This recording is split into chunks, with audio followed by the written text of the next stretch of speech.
پاکستان کو اللہ تعالیٰ نے دوبارہ عزت اور توقیر دی ہے، اور میں یہ سمجھتا ہوں کہ معاشی میدان میں یہ سفر، یہ محنت، یہ جرنی بہت لمبی ہے۔ ہم نے ابھی جو آپ کے جو میکرو لیول کے جو اشاریے ہیں معاشی میدان میں، اس میں اللہ تعالیٰ کے فضل و کرم سے ہمیں کامیابی ملی ہے، وہ بھی ٹیم ورک کے نتیجے میں۔ آج آپ کا جو انفلیشن جو ہے ریٹ وہ 5% سے گھٹ گیا ہے۔ یہ آج سے 1.5-2 سال پہلے 38% پہ تھا۔ آج آپ کا پالیسی ریٹ جو ہے وہ 11% پہ ہے۔ اسی طریقے سے چین کے ساتھ ہماری جو سی پیک 2 کے لیے پوری طرح ہماری ان کے ساتھ کوآرڈینیشن ہے۔ امریکہ کے ساتھ ہم تعلقات استوار کر رہے ہیں۔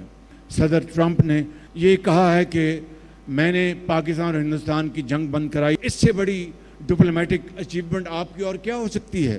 تو میں سمجھتا ہوں کہ یہ تمام چیزیں ہمیں ملا کر، پاکستان کو ہم نے مل کر، ہم سب نے ہمیں محنت کرنی ہے۔